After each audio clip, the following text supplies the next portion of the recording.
folks, and welcome to Money Truth Moments with our very own money expert and our very own money whisperer, Judy Copenbarger. How are you, Judy? I am absolutely fantastic. I think I said this the last couple weeks in a row. I love this time of year. The birdies are singing, and yesterday I even found a nest and a new nest, Wow. and the flowers are blooming, and it's harvest time. I love it here on the farm. I'm just loving life right now. How are you doing? I'm doing fantastic, but something we haven't talked about in a long time. Maybe you can just touch on it a little bit. Not only is your world the world of is full of finances for you, right, and dealing with clients and all that, but share folks what your other side that you do with your life that you enjoy so much. Because Oh, the I don't think farmer folks Judy. remember that. Yeah, the Farmer farmer and Judy. financier. Yeah. Yeah, we have a little farm here. So we grow about 500 fruit trees, mostly rare fruit trees and all kinds of veggies. And we've got the chickens and the quail and all of that good stuff. So it's a wonderful way to live. We have extended family here with us, and it's just awesome. So I do my day job so I can do that. That's awesome. um, yeah, it is really great. It's a great life. Yeah. I love And how you you can balance very everything out. That's just really, really cool too. Yeah, well, that's for some people, they go to the gym. That's my Right. gym. Some people go to the movies for entertainment. This is my entertainment. I just love being outside, working outside. That's So awesome. that's what we do as a family, and I love it. Very cool. And also, Yeah. I'm glad you brought up family because, folks, if you're just joining us for the first time, please make sure you're following Judy at Judy Copenbarger. Today, we did an entire series covering all age groups about investments and so forth. And then one of the topics that came up because we are getting close to summer was that a lot of parents were talking about, so how do we talk to our kids, our high schoolers going into college? In today's episode, we're going to be focusing, and we actually titled it College Cash Chronicles. Try to say that 3 times in a row, right? College Cash Chronicles. Got it. There you go, right? So today we want to make sure that we focus on these young folks, these young minds who are getting ready to either leave the nest, stay in the nest, but still go to school. And we want to make sure that we cover as much as we can with this. So what do you say we jump into it? I'm ready. Let's do it. All right. So you've talked about this quite a bit about financial planning, right? But talk to why is it so crucial and why is it so important for college students to have a financial plan? Well, because we don't want them coming out the other end of the pipe with all this debt. I mean, it is crazy the amount of debt, and we'll talk about it in a little bit. If you want to know the numbers, it's crazy. But we really don't want to saddle our kids with that debt. So they have to work their first 5, 10, 15 years professionally with like a mortgage payment and no house, right? They're just paying off the school. And do we really want to saddle the parents and the grandparents with that debt? Right? For their later years, they're trying to plan for retirement. If they had the money, they would use it, right? If they're borrowing, that means they didn't have it. So does this delay retirement now with that debt, that parents are taking on? And are we okay with that? And I would always prefer not to take on debt because it's a line item in your budget and your spending plan that I'd prefer not to have be a big number because it really impacts your lifestyle and what you can spend money on every month. But I pulled up some statistics that I'll share with you.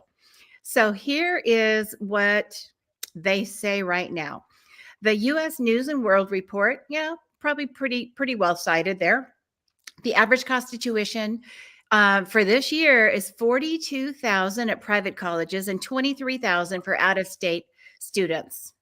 That's at Wow. public universities. So if you just go to your local college, it's going to be about $12,000. Now that's before books, it's before insurance premiums, it's before extracurricular activities. If you live on campus or take your own apartment, you add that to it. That's a lot of money. That's for 1 Yes, it year. is. And not Wow. everybody finishes in 3 or 4 years anymore. A lot of students, because they can't get their classes or whatever's going on, the impacted campuses, it takes 5 or 6 years to get an undergrad degree.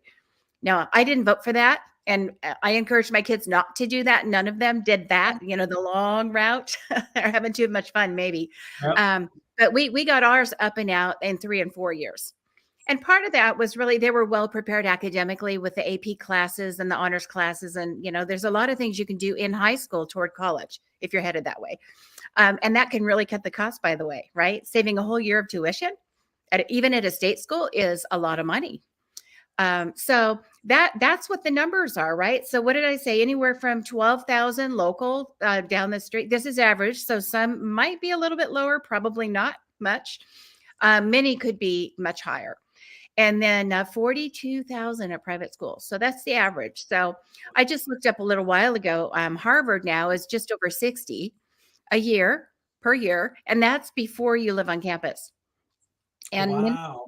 the higher level schools force you to live on campus. They want you to be part of that community, which is great, right? If you can do that. That's a lot of money. That's why we plan. I'd rather see planning than debt management. Talk to us a little bit also about like when you're, and I don't think a lot of high schoolers think, okay, I'm just going to college, or some of them, mom and dad is going to pay for it, but a lot of them also need to get jobs to be able to pay for that. So let's talk about since we're already talking about financial planning. Explain to us a little bit of those budget basics, right? Like the understanding the income sources, the allowances, the part-time jobs, the scholarships and grants. Oh, there's so much there. And we've got several shows just on that, just how to manage money as a college student, where to go get resources, how to make money. So a lot of folks, if you're not a full-time athlete, like NCAA athlete or some kind of an athlete at school, by the time you do your classes and your sports, you're, maybe a little bit of a social life, you're pretty tapped out. But if you're not doing that, if you're not on scholarship or that's your job, you can take a job. So some people work full time. We did full time all the way through college. It took a little longer that way. We had a family and all of that for undergrad, but you can work part time. And you really don't need a lot, especially if you're living on campus or you got some roommates. A lot of times that's when, college folks will take, 2 or 3 roommates, at least one, to cut the costs. So you can do that, get a part-time job that should cover all of your basics. There are so many ways to make money on campus. It's amazing how many students are surprised by this. But if you go to the resource center on campus, they're going to have all kinds of jobs there. There's people working on the grounds, people working in the offices, student aides. One of our daughters made really, really good money taking notes. She was a note taker. And so for folks that need help, either taking notes, they're either blind or they can't get around or they can't write for some reason, temporarily or permanently, they pay students to go to class to take notes for them. And it's pretty Wow. good pay. Now you're in a class learning all that without the exam, right? It's like free education. You take all these really great classes and you sign up for the ones you want.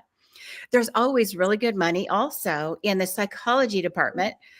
Brain surgery? No, not that. Organ donation? No, not that. But they're always needing guinea pigs. They're always needing people to do tests, language learning tests, how the brain works, the psychological things, sleep, all of that.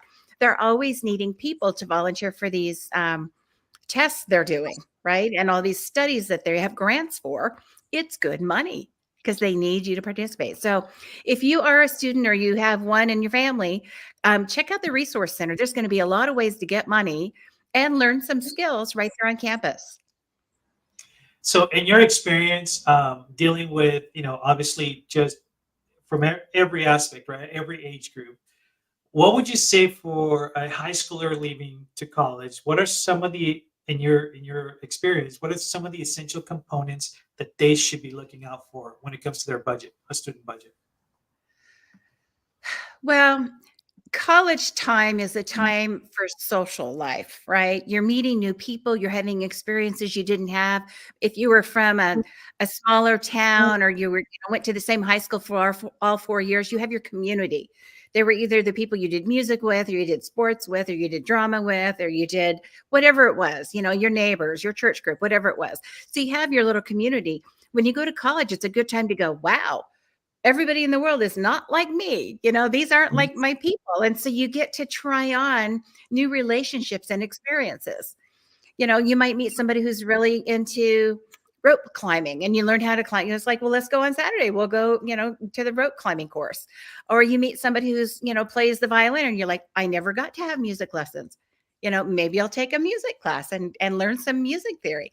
And so you have all these experiences, people that grew up in other places, not just across the country, but across the globe. The international students, it's like, wow, all of a sudden, if you haven't done a lot of that world travel, it's like they're coming to you. And I never tried Indian cuisine before. I never tried Korean food or Thai food. I didn't know about curry, you know? And so you have all these experiences, and that's the time to do it. So socially, you're going to want to be able to do that. That might take some money, right? So it Right. might not be just Friday pizza every week. You're going to have these other experiences and things you want to do and attend. You want to go to the beach, you got to pay for parking, whatever it is. So that's really what you're going to need the money for the most part. Now, if you aren't quite there, you're just like, I just need to survive. I need to be able to cover tuition and maybe a couple of books and a notepad or something. Then that's a whole different thing. Then it's a matter you might have to work your way through, or you might have to borrow. I would say last resort, borrow some money. And if you have to do it, there's subsidized and unsubsidized loans. I would get the good ones, and your resource center can help you with all of that. But you're going to want to have some money to actually experience those years in college. It takes a little bit of money. So one of the things that I wanted to also ask you, and I think this has come up time and time again, is people love when you share stories from clients that you've experienced that, right? When you look back at some of the clients, it may be even recently. Can you share with us somebody that was in that? I always talk about the good, the bad, and the ugly, right? But somebody that was just like getting out of, going to start going to college, and then how were you able to help them, or how did they come to you for help with that? Mhm. Yeah, a family just came into mind. They're up in the Bay Area here in California. I've been working with them maybe close to 30 years. So they have a couple of daughters that are up and out and grown and have their own families now. But we started planning for this when the daughters were in grade school. I think they were like maybe second and fourth grade, little bitty. And they said, you know what? Both of us got to go to college. Our parents saved and paid for that. We want to be able to do that for our daughters. So we calculated how much is it going to cost, with inflation and all the expenses that have gone up all these years. We know that it's not going to cost what it costs now in 20 years when the kids are finally in college, or 15 years, right? So what's it going to take? So we planned, and in their spending plan, every month money went toward college savings for these two girls. And sure enough, when they got to that age, they were able to cover all 4 years of their undergrad, a little bit of graduate work, and money left over to help with weddings. They were able to do that just on their, she was a private school teacher, didn't make a whole lot of money. He was an engineer, made okay money, but in the Bay Area, you need a lot of money. But they just had one of those line items was a little bit of money that went into the appropriate savings plan. So we have this 529, and I've got several shows on this. So if you're in this world, there's a lot of shows that you're going to want to check out around college. A 529 is the tax code number, not very sexy, but tax code number for the tax-free savings plan that people can invest money in. It grows tax-free. So you don't pay tax as you earn all that money. You put in $100, you take out $500, the $400 that you earned, not taxed. Crazy, right? It's really good. So it's a good place to save for college. So even if you have little kids or even grandkids, even if you put $50, $100 a month, just a little bit over time, it's amazing how fast that will add up. Time is your friend when you're investing, and you'll have enough when it's time to go to college. And then we can end up with very little or zero debt coming out the other end. That's a great plan. But this family did it well. There's so many families that just, when they listen and they do it and they make those little sacrifices, it's just amazing, the results at the other end. So I'm sure you've also experienced the fact that you create this plan for folks, right? You create this journey to make sure they're financially successful, and then you have those that are like think that they know better than you do, right? And we call and I like to call these guys like they think they know better than anybody else. Or they'll say, well, thanks, Judy, you told me about this, but my uncle said I could do this and that, right? So I'm sure you've experienced that. And where my question is, so share with us those folks that you created this plan for them for success. They do it their own way, but they always come back, right? So maybe you have an example you can Yeah. share with us that actually took them to new and better ways of understanding. Yeah, and it's kind of a bittersweet story. This family, they're out of Oklahoma, and they They always said they didn't have enough. They wanted to, right? We don't have enough, don't have enough. So they really didn't plan. Same thing on the retirement side. It's like, we don't have enough. We're just living. And it's like, well, you could live a little more simply or cut out some of these choices, some of these things to put a little bit away over time for later. And so this family probably started working with them in their 40s. By their late 50s, they started to panic and we don't have enough, can't make it. It's like, well, you're making all these choices. What if we just, pulled back a little bit, 10% on some of these other things that you're doing, still enjoy your life, pull back just a little bit less of that, and then a little bit more savings for later. No, can't afford it.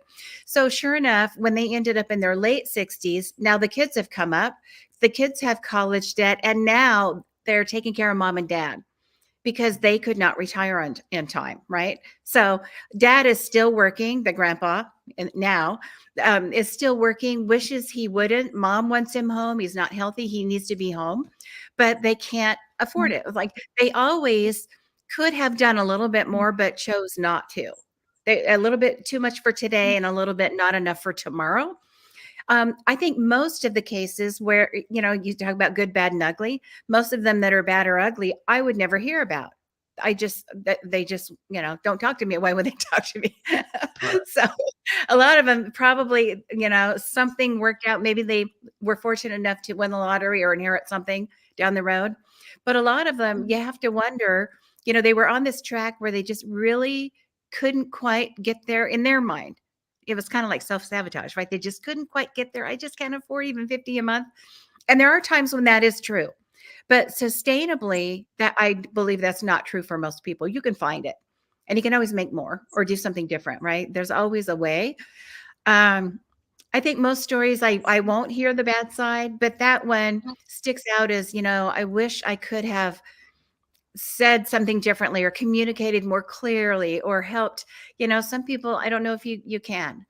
But that family, now the kids have learned from what mom and dad didn't do, which I think is, double-edged sword, and they're doing well.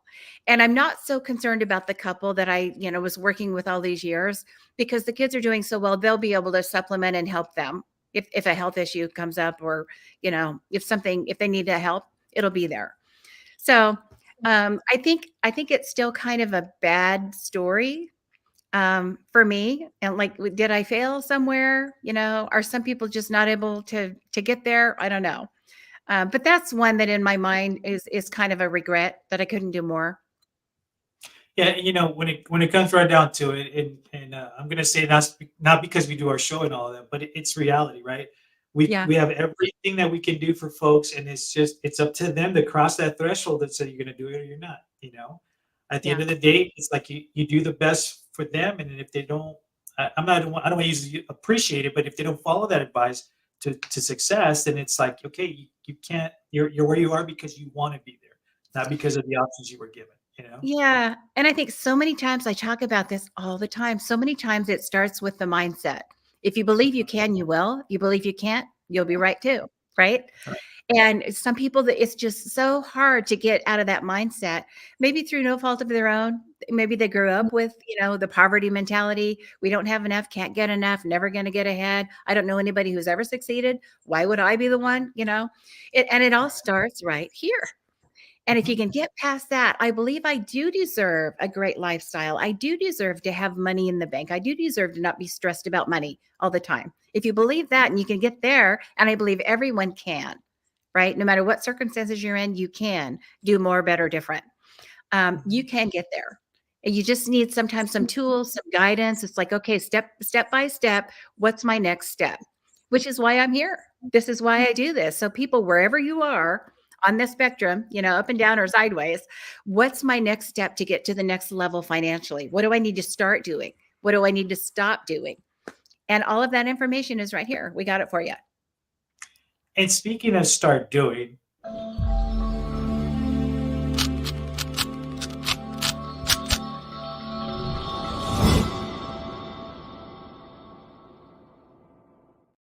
it's time to do our Money Truth Challenge. What do you got for us? Okay, so college stuff. So if you're in this world, you've got either kids getting ready for college, even if they're late grade school, middle school, they're getting ready for college. You're starting to think about these things. Maybe you've saved, maybe you haven't yet. I think the challenge for you, and maybe it's grandkids, right? And you want to help them along. The challenge for you is to figure out what kind of college might be in order, right? Is it going to be a junior college for a year or two?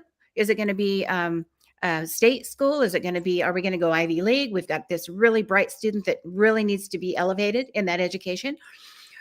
Identify what the needs are going to be. So your first order of business is figure out what it's going to cost. So what it's going to cost. So I Googled Harvard, it'd be great to have a kid go to Harvard, a little over 60 a year plus living expenses.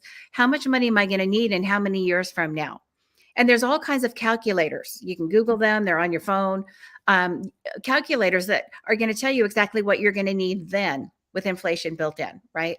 And tuition goes up faster than inflation rates historically. Since about the 80s, they've gone up and up and up. So the first thing is figure out about what you're going to need, per kid. When are they going to go? What's it going to cost? What's our plan for that? And then the second thing is, how are we going to fund it?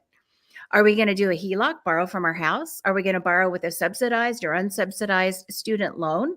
Are we going to borrow as parents or have the student take on the debt?